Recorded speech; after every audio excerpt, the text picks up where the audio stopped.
থাকবো, আজান হবে, আমার যত কাজ থাকে সমস্ত কাজ থেকে বিরত হয়ে আমি আগে সালাত আদায় করবো। এটা হচ্ছে সালাতের হেফাজত। সম্মানিত উপস্থিতি, যাদের এই গুণগুলো থাকবে তাদের জন্য কি হয়েছে? উলাইকা হুমুল ওয়ারিসুন, এরা হলো ওয়ারিস। কিসের ওয়ারিস? আল্লাযীনা ইয়ারিফুনাল ফিরদাউস, যেমন তেমন জান্নাত পাবে। বুঝছি? আল্লাযীনা ইয়ারিফুনাল ফিরদাউস, এরা হবে ফিরদাউসের উত্তরাধিকারী, বড় জান্নাত। আল্লাহ সুবহানাহু ওয়া তাআলা তোমরা যখনই আল্লাহর কাছে জান্নাত চাইবে তখন কি চাইবে? জান্নাতুল ফিরদাউস চাইবে। আর আল্লাহ তাআলা এখানে ওয়াদা দিয়ে দিয়েছে যে যদি এই গুণগুলো কোন মুমিনের ভিতরে থাকে তাহলে তাকে আল্লাহ তাআলা জান্নাতুল ফিরদাউস দিবেন। কতদিন থাকবে?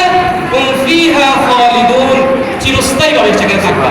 সুবহানাল্লাহ, কোনো নির্দিষ্ট কোনো টাইম নেই, চিরস্থায়ী ভাবে সেখানে সে জান্নাত থাকে। তাহলে আমরা কি এই জান্নাতুল ফিরদাউস যেতে চাই? ইনশাআল্লাহ যেতে চাইলে সংক্ষিপ্ত আমি এক মিনিটের ভিতরে বলতেছি।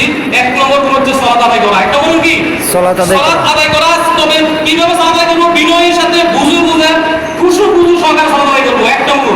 দুই নম্বর হচ্ছে আমরা অসমস্ত যত ধরনের অহেতুক কাজ করবো সেগুলো থেকে বিরত থাকবো। তার ভিতরে বড় যেটা এখানে আলেম ওলামারা যারা তাফসীর বলছে সেটা হচ্ছে গীবত এবং পরনিন্দা।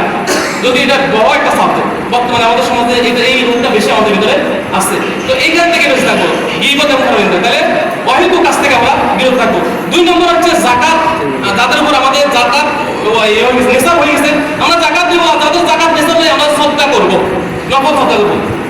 তিন নম্বর হচ্ছে আমাদের লজ্জাস্থানের হেফাজত করবো। স্ত্রী ছাড়া অন্য কারো দিকে আমরা তাকাবো, এগুলো চিন্তা আমাদের ভিতরে আনবো না ইনশাআল্লাহ। পাঁচ নম্বর হচ্ছে আমরা আমানত রক্ষা করবো। ছয় নম্বর হচ্ছে আমরা ওয়াদা রক্ষা করবো। সাত নম্বর হচ্ছে আমরা সালাতের হেফাজত করবো। পারবো তো ইনশাআল্লাহ? আল্লাহ সুবহানাহু ওয়া তাআলা আমাদেরকে যে গুণগুলো বললাম, আল্লাহ তাআলা আমাদেরকে সমস্ত গুণগুলো আমাদেরকে দান করার তৌফিক দান করুন।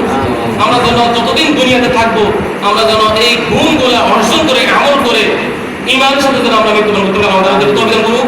আমরা জানাজার সালাতের দোয়াটা করি সবসময়। আমরা একটা জানাজা সালাত হয় না আমাদের এলাকায়, সেখানে একটা দোয়া করি আমরা, সেখানে বলি আল্লাহুম্মা ইগফির লিহাইয়িনা ওয়া মাইয়িতিনা ওয়া শাহিদিনা ওয়া গায়িবিনা ওয়া সাগীরিনা ওয়া কাবীরিনা ওয়া যাকিরিনা ওয়া উনসানা। এই যে দুরূদ বলেছে শুধুমাত্র সমাজের দোয়া, একবারে নিজের জন্য কি বলছি? আল্লাহুম্মা মান আহইয়াইতাহু মিন্না ফাআহইহি আলাল ইসলাম, আল্লাহ যতদিন দুনিয়াতে জীবিত রাখবে ইসলামের উপর জীবিত রাখবেন। ওয়া মান তাওয়াফাইতাহু মিন্না ফাতাওয়াফাহু আলাল ঈমান, আল্লাহ যখনই মৃত্যু দিবেন ঈমানের সাথে মৃত্যু দিবেন। এই একটা কঠিন দোয়া আপনারা সবসময় করার চেষ্টা করবেন এবং ইসলামের সাথে সম্পর্ক রাখবেন, ঈমানের সাথে সম্পর্ক রাখবেন। ইনশাআল্লাহ আল্লাহ তাআলা আপনাকে ইসলামের উপর জীবিত রাখবেন, ঈমানের সাথে মৃত্যু দিবেন। আল্লাহ তাআলা আমাদেরকে ইসলামের উপর জীবিত রাখুন, ঈমানের সাথে মৃত্যু দান করুন। আমিন। ওয়া আখিরু দাওয়ানা আলহামদুলিল্লাহি আমিন। সুবহানাকাল্লাহুম্মা ওয়া বিহামদিকা আশহাদু আল্লা ইলাহা ইল্লা আনতা আস্তাগফিরুকা ওয়া আতুবু ইলাইক। আসসালামু আলাইকুম ওয়া রাহমাতুল্লাহি ওয়া বারাকাতুহু।